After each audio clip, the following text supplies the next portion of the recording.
Hey you guys, what's up? I have a battle video for you. This is against my number one playtesting partner, Mark Oliver, and he's playing a deck that he's considering for nationals. It's a really interesting deck. It's actually using Accelgor, which don't knock it before you see it, I guess is the case here.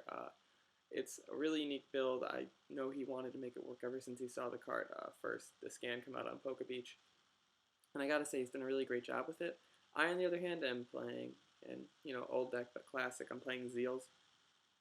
My Zeals list is playing Drakian just to try and make it kind of cover Darkrai a little better, and Drakian is just a good card. Admittedly, it kind of works now. As before I probably would have been like, ew, Drakian text, but I've ended up liking it. It's a slower deck for sure in this meta, but at the same time, I feel like it handles the board pretty well. If you're playing Drakian in your Zeals list, you kind of take away CMT's options against it with like Regigigas and stuff. But more focused on this game, we see that Mark has to Sages, and his Sages discard is horrible. He discarded Sunflora, a DCE, which is super vital in his deck, and you'll see that later, and a Sunflora, which obviously, those are really nice to get out. And I, on the other hand, am going to Ultra Ball and just grab out a Zekrom because I know Zekrom's really good in this matchup. He's only worth one prize, and he's going to be able to knock out pretty much anything that Mark wants to use as a wall. He does run Tornadus EX, and I do know this coming into this, so I know that even if he wants to try and like wall me with the Tornadus EX and have it for Fairy True to Sky Arrow, that I will be able to one-shot it with Zekrom. So it puts a lot of pressure on his side of the board, and I end up passing. And I'm really hoping he doesn't hit the turn 2 play, and that's why I hold off on this. I have the switch and everything, and I can Dynamotor and maybe get the turn 2 Zekrom. But he does have the Candy Vileplume, and this is a big mistake on my part, and it's really going to change the pace of this game. And he's going to deck and cover. That's going to be able to knock me out. And I just show him my hand, just telling him that I'm completely screwed, and I was totally planning on this. I didn't consider scooping in this game just because, it's the two of us just kind of messing around. These games are a lot less serious, so like a lot of the times. And we kind of focus on like learning from our match plays. And here I punt. We see I forget to draw a card, which probably would have punted anyway, so it doesn't matter too much. But I bench all three of those guys knowing that he can't catcher me up. He doesn't run catcher in his build, running Vileplume and all. But so he's going to do that, and I'm kind of forced to just pass. And he's going to copycat me for the 3, and he drops another Shelmet. So it's actually really nice for me that he can't attack either. I kind of get a small break, um, but at the same time, I'm down to prize, and he's got Plume up. So this is usually a pretty bad sentence for just about any game. But I'm going to attach a Fighting Energy to Tracking, which I kind of think is interesting. However, on the other hand, I guess I'm kind of expecting my Zekrom to die as well.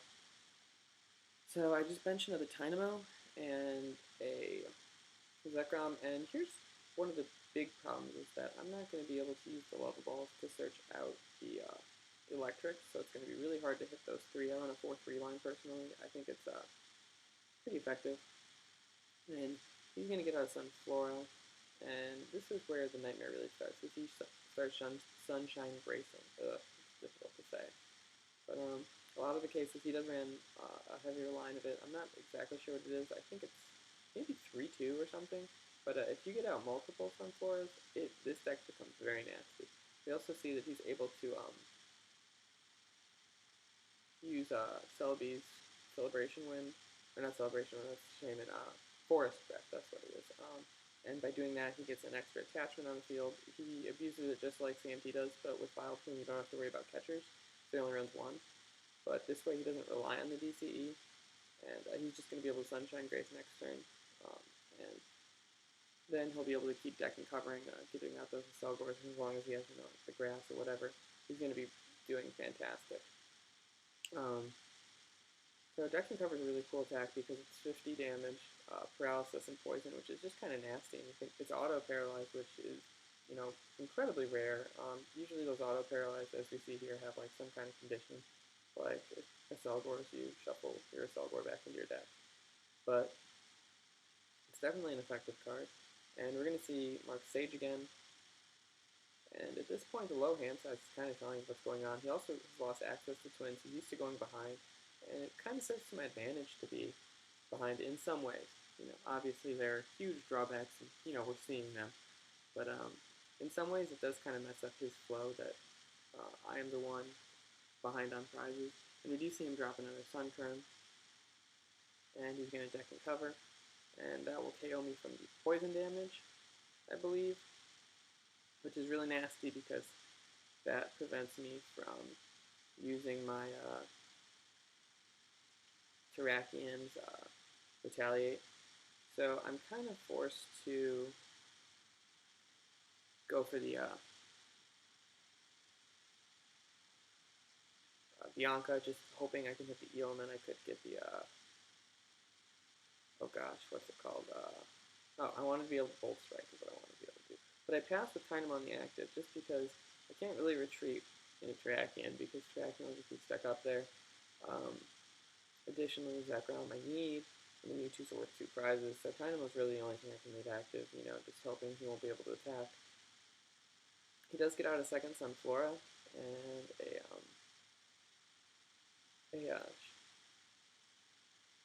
Shaman EX.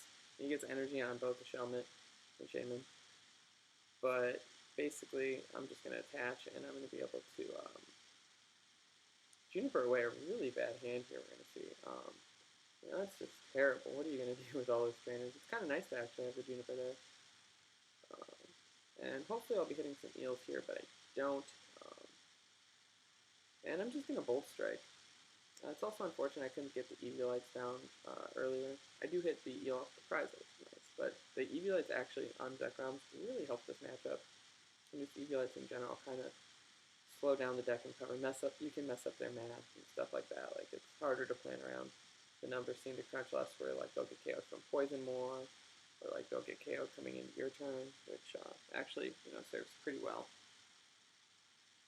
So, what's going to happen here is just another deck and cover. I'm going to evolve. I'm going to play another fighting on the Terrakian, or actually go Mewtwo, DCE. I know I have Terrakian when I need it, if I need it, and I Pont. Kind of a weird play, but I hit another fighting anyways. I run 4 fighting in this deck, which is a pretty thick line. But, you know, there's not really too much to do.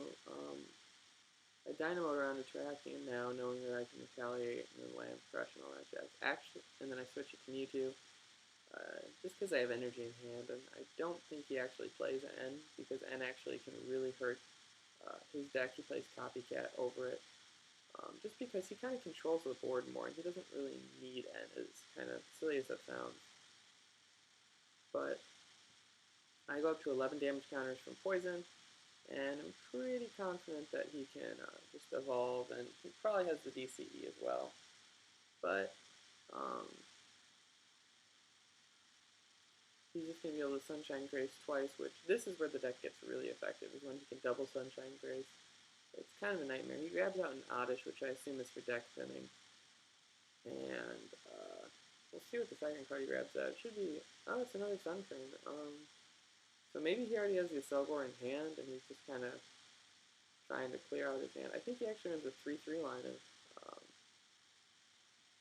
Accelgor now, and for whatever reason I go back to 11 damage counters. I think it was that I thought I read pass, and I thought he had passed, and I don't know. Anyways, he does get out the Accelgor, and either way, he's just going to be able to deck and cover KO me, which allows me to bring up Terrakian, and I'm saving my Mewtwo for when I can, and just because he's worth 2 prizes, and there's no reason in giving him 2 prizes now. So I'm going to Dynamotor to my Mewtwo, just building up a ton of energy on it, knowing he has a Tornado CX as a wall, potentially later. And I'm going to retaliate the Oddish, knock the heck out of it. So I go down to 4 prizes.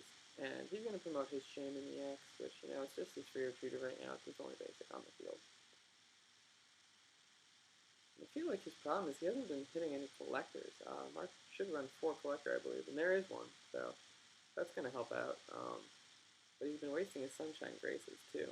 So this way, he'll be able to get out a bunch of Shelmets, and he'll also be able to just sort of thin out his deck of all these grass Pokemon. So he benches 2 Shelmets, because His bench is full, and he's going to Sunshine Grace twice. And he actually is going to have to sacrifice a Shelmet, which is a little bit unfortunate for him, but at the same time. And that forces me to attach the fighting energy to the active, which is going to be key later on, you'll see. And I'm going to Dynamotor once again to that need to, just building a ton of energy on it. I'm X-balling for 100 plus the energy they have right now, which is pretty nice. And I do hit a fighting energy as a prize, which is again nice in land crush.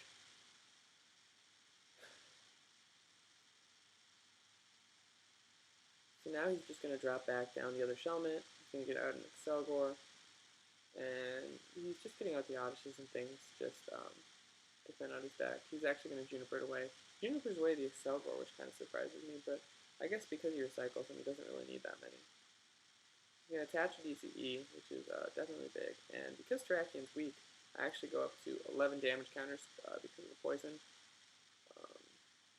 Thankfully, however, the way the numbers crunch, I will be knocked out by poison even if we... Or actually, no. He could theoretically... Well, numbers don't work out too unfavorably for me with poison when I get knocked out. It is likely that I won't be able to use Retaliate unless he decides to attack me anyways. But I just sort of attach, and then I actually Juniper away the Bianca. I just kind of felt it was a little hopeless getting all that stuff out of my hand. I do hit the eel. My deck size drops down to below 10, which is the little red indicator at the bottom. I know I don't normally take this point of view for my videos, but I had recording issues. But anyways, I hit the second eel, and I did discard all those lightning, so I'm going to be able to Dynamotor, but I think I skip out on the Dynamotor, just, a little nervous. But I'll go up to 12 poison damage, and he could actually just let me get knocked out, or he could actually attack me himself. It makes more sense to me to just let me die from poison, knowing that I'll get the Retaliate, and then I can get a prize card if you don't do that. So he's going to Sunshine Grace and get out a Shelmet and Accelgor. Not really all that surprising. He's going to bench and probably evolve. I don't see what else he would do.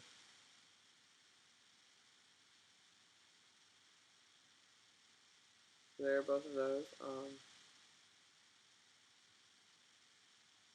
And yeah, he's going to pass and poison KO me, which is definitely a good call. And I'm going to promote the Mewtwo now. It has, one retreat right now, and I can kind of just think out my move. It's kind of a hard decision here. I look at my discard and find that I have 4 or 3 fighting in the discard, so I know I can't hit the fighting energy to use Terrakian, which is really unfortunate. It's kind of what I needed to make all this work out for me. But, so I'm kind of with my back against the wall, and I'm going to Dynamotor. And I Dynamotor one in my Terrakian, and I forget why. And I X-Ball for KO. And I'm down to 2-2 prizes, which is pretty good all things considered, with just how I felt about this game. And he's going to be able to Pokemon Collector. He gets out Shelmet Tornado CX, and Accelgor and Vileplume with Sunshine Graces.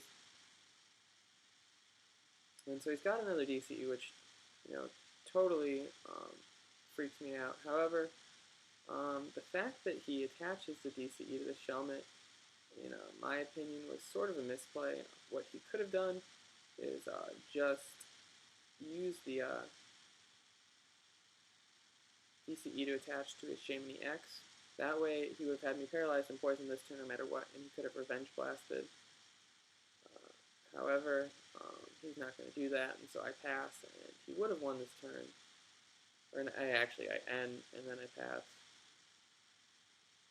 So N really hurts his deck, and it's a huge, huge top deck for me. And I think it was top deck. Anyways, but the N really hurts his deck. It's probably my best advantage against his deck. But he's gonna kind of be forced to deck and cover me again. And now he's just, relying on having energy in his hand without, um, without actually being able to, like, just, whereas before he could have just revenge blasted me. So he's relying on top decks. I'm going to punt, and at this point I'm running really low on cards, and the punt might not have been the best idea just based on my hand count. But I'm going to pass, and if he has the energy, he can win, but actually he has to be able to retreat too, but I'm pretty sure Accelgor has free retreat, so that shouldn't be a problem either. The other thing he could have tried to do is, and this is really risky, no, he couldn't have tried to synthesis, because I'd become paralyzed and I'd knock out Shaman EX for the win. But, the other option that he has, okay, so he's going to sacrifice the Sunflora, which, is kind of rough, but at the same time, what are you going to do? So I go up to 15, and I know I need to retreat just to kind of make all this stuff work. That Mewtwo has 4 energy on it right now, and is no longer poison or paralyzed. And I promote this Mewtwo, and I probably should have Dynamoted first, but thankfully I do have the fighting energy or the lightning energy to make that work. And I X-Ball for KO, and I actually take the prize lead for the first time in this game, which is kind of crazy. But, again, if he has the energy, he can just knock me out. And he's going to Collector, and I believe he still has Tornadus in his deck. So that's definitely his idea with Tornadus. He's going to just retreat into it, and he's just going to wall for another turn. And my bench is full, and I haven't found room for the Shaman EX, or not the Shaman EX, the regular Shaman anyways, which is really unfortunate. But I don't have any damage, so I can just X-Ball him for 80. And I know I can start using my Dynamotors next turn, and easily crank my other Mewtwo at EX up to 100 damage, plus. But so really he has the one turn to kind of set the lock back up. And we'll see if he can do it. He's going to Sunshine Grace. And we'll see what he can grab. I'm not really too sure. And I think he actually fails it, and he's going to pass. So I'm going to be able to just Dynamotor one more energy to my Mewtwo EX, and I'll be able to X-Ball for KO. I actually go for 2 just to check my math, because, you never know, he might have messed up. And retreat that other Mewtwo. So the lack of paralysis ended up actually, kind of giving me this game to being able to retreat when I did, and everything like that. So that'll be X-Ball for 120. I'll take the last prize, and that was a great game, Mark. I had a couple where he crushed me, so I probably won't post those just because I think he 6-0'd me once. But make sure you guys rate, comment, like, subscribe, and I will check you guys later.